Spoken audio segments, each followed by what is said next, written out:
Hello, and welcome to today's episode of In the Moment. I'm your host, Michael Clark, certified life coach, former therapist, and owner of Clark Coaching Services. I was a therapist for 8 years of my career and have been a life coach for almost 2 years now. And I just want to give back and share my knowledge and experience with you to try to help navigate this thing we call life. Thank you in advance for listening, and I'm so glad you're here. Hey there, and welcome back to In the Moment.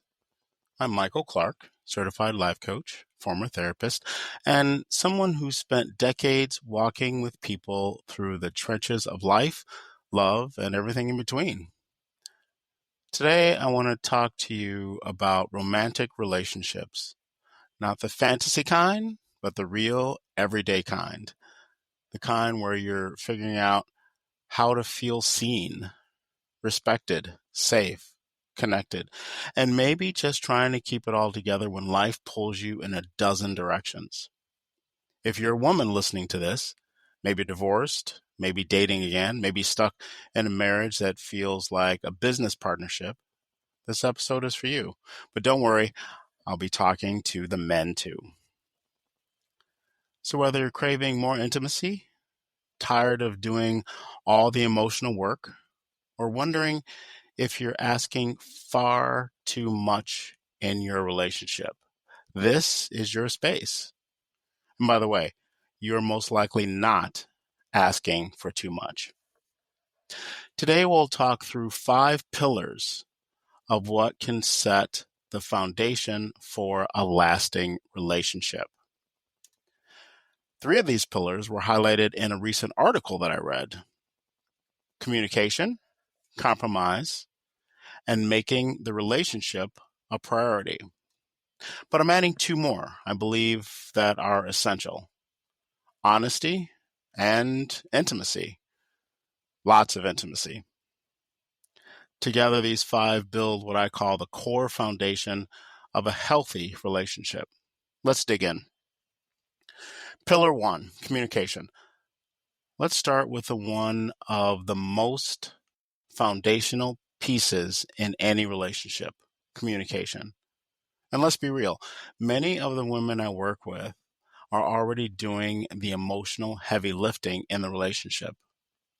You're the one noticing the disconnect, trying to bring things up gently, trying to avoid another shutdown or blow up.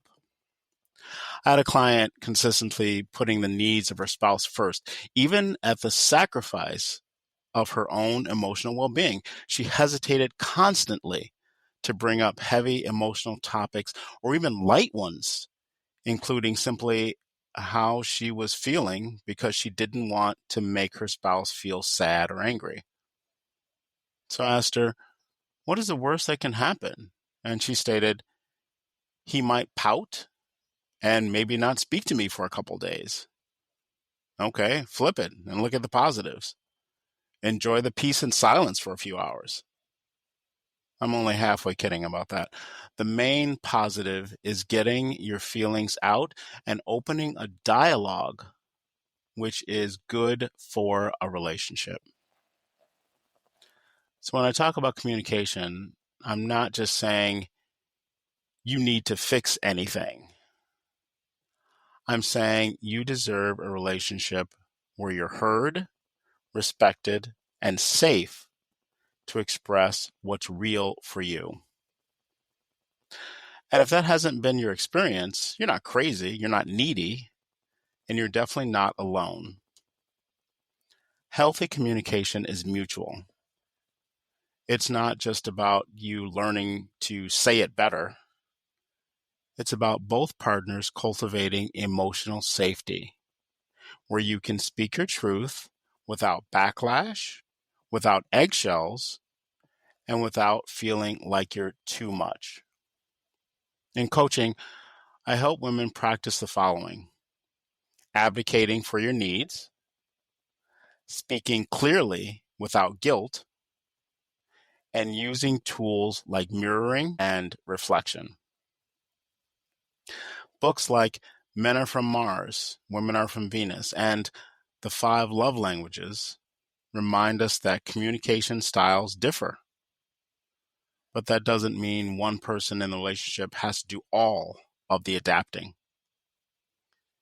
If you've been bending your words or quieting your truth just to keep the peace, this is your reminder that healthy communication should leave you feeling heard and not invisible. Pillar 2, compromise. Let's talk about compromise. And I don't mean sacrificing your values just to keep a relationship afloat. True compromise is mutual. It's not about always being the one to bend. It's about two people working together to build something they both believe in. Many women I coach have been told they have to be the peacemaker, the quote unquote understanding one. And over time, they're exhausted, not from loving, but from constantly adjusting to meet someone else's comfort level. Kelly E. Johnson's book, A Relationship for a Lifetime, describes compromise as collaborative care, where both voices matter. My partner and I compromise over different things, small to large. Regardless of what we're compromising on, we both understand that it is necessary since we both are unique individuals and come into the relationship with our own unique values, habits, and personalities. And you know what? That's okay. Neither one of us want to lose our independence and individuality. That is what brought us together in the first place. Showing one another that we can bend on certain things shows that we care about and love one another and are willing to think about and consider the other person's needs and wants. In coaching, we clarify your non-negotiables versus your flexible points, what healthy give and take actually looks like, and how to stop over-functioning in relationships that don't meet you halfway. Now, this isn't about controlling your partner. It's about respecting yourself enough to ask, is this relationship collaborative, or am I just stuck in a cycle of adjusting to meet my partner's needs over and over and over again? Real compromise feels like peace, not sacrifice. Pillar 3, prioritization. If you're feeling like your relationship is running on autopilot, this one's for you. Making the relationship a priority. Between work, kids, caregiving, and the mental load that never seems to end, it's easy for the relationship to fall to the bottom of a list. That doesn't mean you don't love each other. It means you're overwhelmed. But relationships do not thrive on leftovers. They need intention, consistency, and attention. Studies show even 10 to 15 minutes of meaningful connection each day can dramatically improve relational satisfaction and resilience. That might be a walk or eye contact over dinner versus you looking at the top of your partner's head as their eyes are focused down, scrolling through apps or emails on their cell phones between bites. Ask yourself, how is your heart today? Is it happy? Does it feel full? In coaching, I help clients create rituals of connection, define what quality time actually means to them, and explore whether the relationship gets the time and space it deserves, or is it just surviving on routine? I admit that my partner and I, at times, lead boring, routine lives where we just sit and stare at the TV, watching back-to-back episodes of Dr. Phil or Hoarders, or lately, Bachelor in Paradise. But the difference is that when we do, we are never more than inches apart from one another and constantly holding hands, laughing, and telling one another how much we love one another. Our priority is the relationship and keeping it whole and intact. You deserve a relationship where your presence is a priority, not an afterthought. Pillar 4, honesty. Let's talk about honesty, not just as a concept, but as a practice. At its core, honesty means telling the truth, not brutal honesty that wounds, but real honesty that builds trust. It's being truthful with your partner and with yourself. Because here's what I see in so many women I coach. They're saying, I'm fine, when they're not. They're pretending to be okay with the status quo when they're actually starving for affection, connection, or even just 5 minutes of being truly seen. True honesty is saying things like, I'm lonely in this relationship. I feel disconnected and I don't know how to fix it. Or even, I've been lying to myself about what I need. And yes, that kind of truth can feel risky and it's scary. But staying silent slowly erodes the relationship anyway. Silence might keep the peace, but it rarely makes peace. I had to have a difficult conversation with a partner a while back. There were things in our physical relationship that honestly were starting to affect how connected I felt. And I knew if I kept quiet, it could create distance between us over time. Nothing was wrong, per se. These weren't red flags or even yellow flags, but there were small moments that just did not feel in sync. When we held hands, for example, she would gently rub her thumb back and forth. And while that might sound sweet, for me it felt overstimulating. I just wanted to hold her hand, not feel like I was being softly petted like a cat. To her credit, she had a cat, so it might have been just a habit. There were also ways we kissed that didn't quite match how I naturally connect. I tend to enjoy slow, intentional, sensual kissing, but her style was a lot faster and it threw off my rhythm and made it harder to stay present. And during sex, I found myself craving more intimacy, specifically the emotional closeness that comes with giving, not just receiving. But we kept defaulting to the same routine. For a while, I told myself these things weren't a big deal, but the truth was, it mattered. So I finally said something. At first, she was incredibly receptive. She appreciated me being honest and thanked me for talking to her. But a couple days later, she circled back to the conversation. She said she was now feeling anxious, like she had to walk on eggshells just to touch or kiss me. That's exactly what I had feared and why I'd been so hesitant to bring it up. So we talked about it again. I reminded her that the goal wasn't for her to change who she was or to feel stress trying to quote unquote get it right. The goal was for us to stay emotionally close and physically connected together. So we adjusted. For example, when we held hands and the stimulation started to feel too much, I just gently hold her thumb in place with mine. When a kiss felt too fast for me, I'd slow things down or take a pause. And what happened was, we found our rhythm.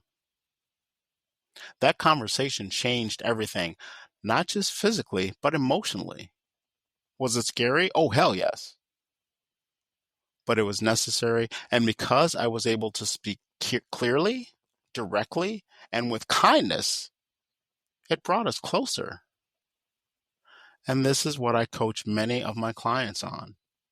Honesty does not have to be dramatic or confrontational. Sometimes it's just simply saying, "This matters to me. Can we talk about it?" Pillar 5, intimacy.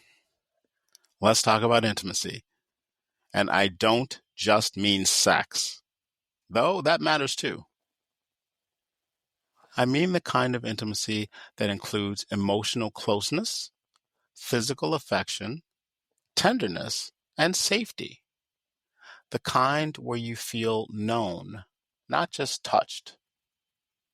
So many of the women I work with have been made to feel like their body is wrong, their desire is wrong, their boundaries are wrong. And it shows up in their relationships, where touch feels more like pressure than connection, and where intimacy feels like something they're expected to perform, not enjoy. In my earlier podcast episode, Unlearning Shame, Reclaiming Sex, Intimacy, and Your Body, I talk about how layered intimacy really is. It's not just about what happens in the bedroom. It's about how emotionally safe you feel when you're naked and vulnerable, physically and emotionally. Because intimacy should never feel like a transaction. It should feel mutual, gentle, playful, and real. Now, I'll be honest, the vulnerability that comes with intimacy comes more naturally to me. My primary love language is physical touch. When I'm with my partner, we're almost always in each other's space, holding hands, snuggling, sharing long periods of eye contact, laughing. We're affectionate, and that works for us. I am also almost too emotionally available. I have no issue showing my emotions. Sometimes it's a burden when I tear up during an insurance commercial, but I am who I am, and my partner loves it. Don't get me wrong, it's not always sunshine and cupcakes. Even with that natural connection, there have been moments when my partner and I had to talk about what intimacy means to each of us, how we connect, what we crave, what makes us feel safe. Because we all have different histories with touch, sex, and closeness. And I see this especially in men I've worked with. Many were not taught emotional intimacy at all. For some, affection was absent or only given when they earned it. So now, when their partner asks for closeness, gentleness, or emotional presence, it can feel unfamiliar, even threatening. Relearning intimacy, emotional and physical, takes time. It takes honesty, and it takes practice. But when both partners are willing, intimacy becomes something deeper than just sex.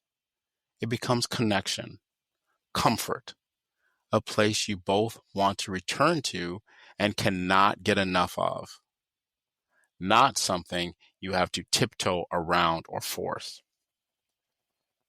Ask yourself, does intimacy in your relationship feel mutual and safe? Or are you settling for closeness without connection? And speaking of men, before we wrap, I want to speak for a moment to the men who may be listening or to the women who love them. Relationships take effort on both sides. And while many women are the ones seeking help, I also want to acknowledge that men face real challenges too when it comes to communication, vulnerability, and connection. You may not have been taught how to express what you feel. You may not have had the tools to sit with conflict without shutting down or blowing up. You may have been taught to fix problems instead of feel through them. That doesn't mean you're failing. It means you're human. And it means there's room to grow if you're willing. In my work with men, I've helped them communicate without defensiveness, express affection in ways their partner can feel, and stay present emotionally, even when it's hard. You don't need to be perfect, but presence does matter. Willingness does matter. If the women in your life are asking for more, it's not a rejection of you. It's an invitation to build something deeper and something stronger. Let's take a breath. If you're still with me, I want to thank you for being willing to reflect, to feel, and maybe even grow a little today. And just thank you for listening. Here's a quick recap. Number 1, communication. You deserve to be heard without walking on eggshells. Number 2, compromise. You should not be the only one adjusting. Number 3, prioritization. Real love is not an afterthought. Number 4, honesty. You're allowed to speak your truth without guilt. And number 5, intimacy. Closeness should feel safe, not performative. And to the men, growth is possible. Connection is possible. Presence matters more than perfection. Now, if something in this episode stirred something in you, great. I invite you to reach out. As a life coach and former therapist, I can help rediscover what you need, set healthy boundaries, and build relationships that feel aligned, mutual, and emotionally honest. You can find me at clarkcoachingservices.com or reach out on YouTube or LinkedIn. And if this episode helped you, share it. You never know who's struggling in silence. Remember, healthy love does not come from trying harder to be what someone else wants. It comes from remembering who you really are and asking for more because you deserve more. Thanks for listening. I'll see you next time.